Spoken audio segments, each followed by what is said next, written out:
sinunog ang isang kawawang matanda. Tatingnan natin yung video kung ano yung masasabi natin sa ginagawa ng isang in-law sa kanyang manugang. Sinunog yung Diba? nanay ng Kaya kanyang naman asawa. mag-alaga si mo. So, tingnan natin kung Yung paano anak kay nangyari yun. yan. Kung ano mo sa mga magod. Kaway niyo ka, away. Away? Oh. Di ka Pero, trabaho. Wow. Kami na, di ka trabaho ko no. Ano masuko magkagnaram sa pero wagi ka kibang susit ma. Wa ko kibaw ay. Wow. Ano Pero yan? ka idea ma. Wa ko de sa. Kung tapos sa sinigros, basta siya. Kasi ka na sa Negros. Ay lang. Kaya tulog, di ko kabot kong anak, bahala siya sa punta. Pero sa adlaw nga ma, Uli ni mo. Dili Ha? siya uli. sa adlaw nga ma, regante ka, Grabe, nakarili grabe. na. So, tayo mga Pilipino, we should respect yung mga seniors natin, yung mga older, lalo na pag in-laws natin. Yes, kung ayaw nyo sa in-law natin, iwasan nyo na lang. Huwag nyo na masaktan ng ganyan.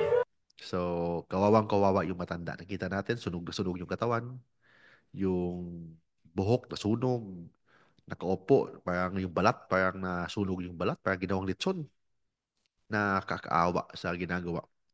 So, sabi ng batas nito, you're abusing your power over the older. So, possible to murder kasi parang may intent to kill yata yung ginagawa.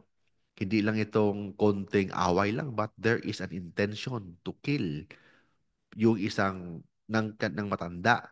Inaabuso niya yung kanyang power, yung kanyang lakas over sa matanda. So possible murder yan.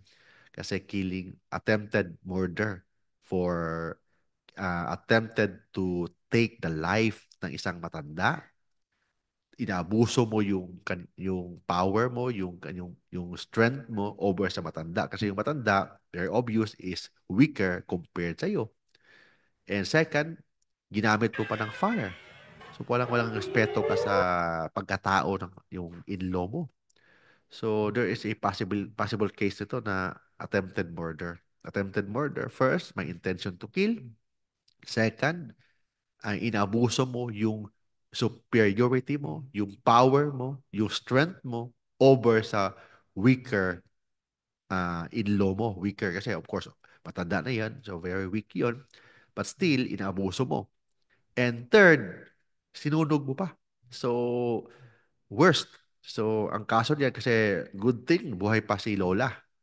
Kasi pag patay yun, that is a consummated murder. Yan, kasi buhay pa. So, ang kaso niyan is possible ha.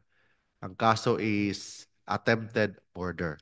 On the ground na may intent to kill, may sinunog, and abuse of superior strength.